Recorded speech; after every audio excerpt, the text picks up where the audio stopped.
പോവാ. ഒച്ചെടുത്ത കുന്നുകളെ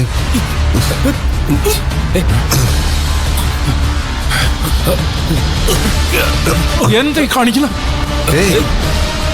സ്വാമി, എവനെ ഞാനങ്ങ് കൊണ്ടുപോവാ. എതിർപ്പുണ്ടെങ്കിൽ ഇപ്പൊ പറയണം. പറഞ്ഞ സമയം കൂട്ടിക്കൊണ്ടുപോവാ. എവിടേക്ക്? അത് ചെല്ലുമ്പോ മനസ്സിലായിക്കോളും.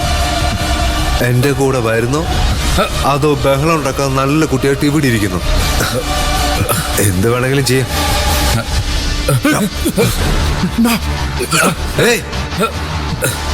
കുത്തി കയറ്റിയുണ്ടല്ലോ, സ്വാമിയുടെ പേരിൽ ഫ്ലെക്സ് വെക്കേണ്ടി വരും. ആദരാഞ്ജലി. എന്തിനാ വെറുതെ? അതുകൊണ്ട് വല്ല നാമവും ജപിച്ച് ഇവിടെ ഇരിക്കും. ഞങ്ങൾക്ക് പോയിട്ട് അത്യാവശ്യം പിടിക്കണം.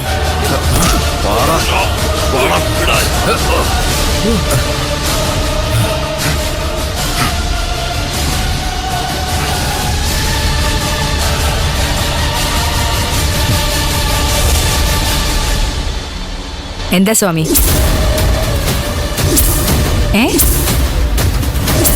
എപ്പോ എങ്ങോട്ടാ കൊണ്ടുപോയെന്നറിയോ? അതറിയില്ലേ മാഡം. എന്തും ചെയ്യാൻ മടിയില്ലാത്ത ആളുകളായിട്ടാ അവന് വന്നത്. കൊല്ലാനായിരിക്കും, അല്ലാതെ എന്തിനാ? എന്നെ അവൻ വെല്ലുവിളിച്ചിരിക്കുന്നത്. അതിന്റെ ഭവിഷ്യത്ത് എന്താന്ന് അവൻ അറിയും. സൂക്ഷിക്കണം മാഡം. അവനെ നിസാരക്കാരനായിട്ട് കാണരുത്. എന്തും ചെയ്യാൻ മടിയില്ലാത്തവനവൻ. ഞാനും അങ്ങനെയാ. കൊല്ലും കൊലയും ഒന്നും ഈ തങ്കച്ചിക്കും പുത്തരിയല്ല. കൈമളെ, അവൻ നമ്മളെ ചതിച്ചു. ശരവണനെയും കൊണ്ട് അവൻ പോയത്രേ. എനിക്കപ്പോഴേ തോന്നിയിരുന്നു അവൻ അങ്ങനെ ചെയ്യുമെന്ന്. അവന്റെ അമിത വിനയം കണ്ടപ്പോഴേ ഞാൻ വിചാരിച്ചതാ അവനെ വിശ്വസിക്കരുതെന്ന്. ഇനിയിപ്പോ എന്ത് ചെയ്യും മേഡം? എത്രയും പെട്ടെന്ന് അവനെ കണ്ടുപിടിക്കണം. ശരവണന് ഒരാപത്ത് സംഭവിക്കരുത്. നമ്മുടെ ആളുകളെ മുഴുവനും വിളിച്ച് അവനെ അന്വേഷിക്കാൻ പറ. ഒരു കാരണവശാലും അവൻ ഈ നഗരം വിട്ടു പോകരുത്. ശരി മേഡം.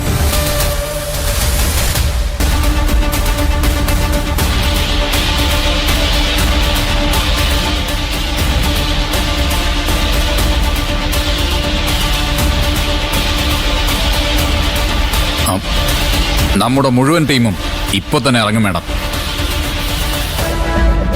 പല സംഘങ്ങളായി തിരിഞ്ഞ് അവർ ശരത്തിനെ അന്വേഷിക്കും. അവരുടെ കണ്ണിൽ പെടാതെ പോവാൻ ശരത്തിന് പറ്റില്ല.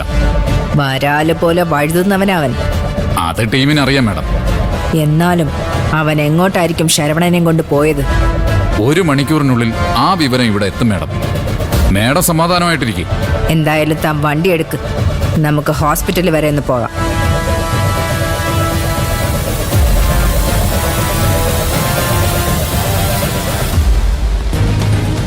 നടക്കടാ. നീ മിടുക്കനാവാൻ നോക്കി അല്ലടാ. എന്നോട് കളിച്ച എന്താ കിട്ടാൻ പോകുന്നെന്ന് നിനക്ക് ഞാൻ പഠിപ്പിച്ചു തരാം. എന്നാ എന്ത് ചെയ്താലും സ്വസ്ഥമായിട്ട് ജീവിക്കാമെന്ന് നീ വിചാരിക്കണ്ട. തങ്കച്ചി ഉടറ എന്റെ കൂടെ. തങ്കച്ചി ആരടാ? ദൈവം. അതിനെക്കാട്ടിലും പവർഫുള്ളായ പലരെയും മുട്ടുകുത്തിച്ചടാ ശരത്ത് ഇവിടം വരെ എത്തിയത്. എന്നെ തോപ്പിക്കാൻ തങ്കച്ചിയല്ല ആര് വിചാരിച്ചാലും സാധിക്കില്ലടാ.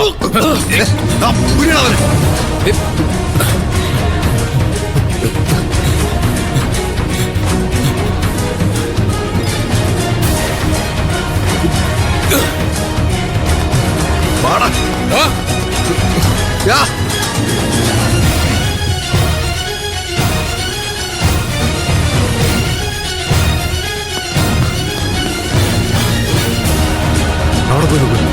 ഓ,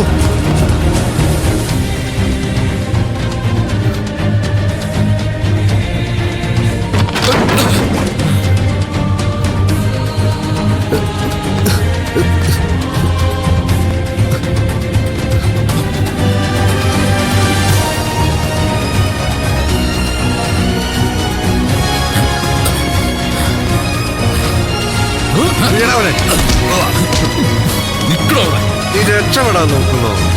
കൊണ്ടുപോടാ.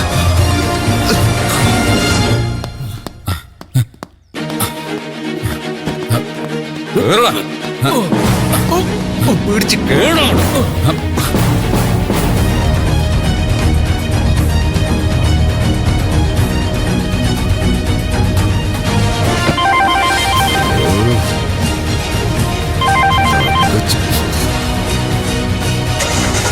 പോ വണ്ടി എടു.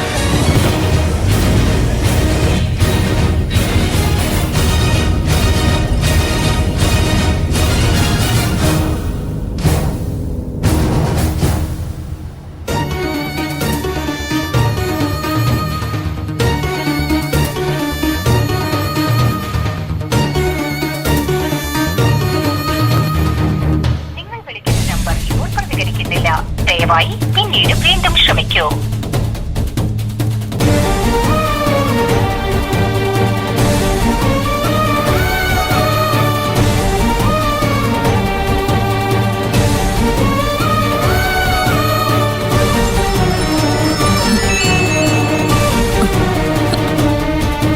അച്ഛാ, തിരക്കിലാണോ?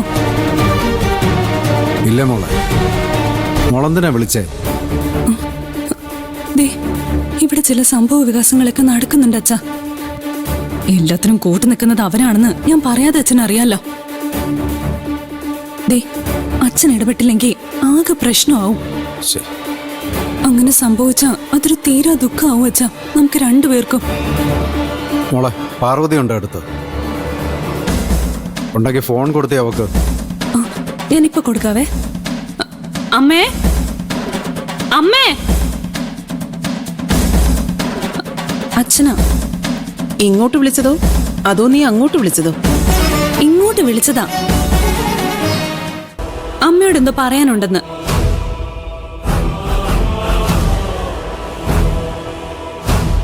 ഹലോ പാർവതി, ഒരു കാര്യം ഞാൻ തീർത്ത് പറയാം. ഞാൻ രാമേശ്വരത്തു നിന്ന് മടങ്ങി വരുമ്പോൾ എങ്ങനെയാണോ എൻ്റെ വീടുണ്ടായിരുന്നത് അതുപോലെ ഉണ്ടായിരിക്കണം. ഞങ്ങളാരും വീടൊന്നും ഇടിച്ചു നിരത്താൻ പോകുന്നില്ല. അവിടുത്തെ ആളുകളെ കുറിച്ചാണ് ഞാൻ പറഞ്ഞത്, പ്രത്യേകിച്ച് ദേവിക മോള്. എൻ്റെ കുഞ്ഞിനൊരു പോറൽ പോലും ഏക്കരുത്. ദേവിക മോൾ അവിടെ തന്നെ, എൻ്റെ വീട്ടിൽ തന്നെ ഉണ്ടായിരിക്കണം. പറഞ്ഞു മനസ്സിലായോ? അല്ല, അത് എടി പാർവതി, നിന്റെ കുഴപ്പം എന്നാന്നറിയാവോ? നീ മറ്റുള്ളവരുടെ കാഴ്ചപ്പാടിലൂടെ, മറ്റുള്ളവരുടെ കണ്ണിലൂടെയാണ് നീ കാണുന്നത്.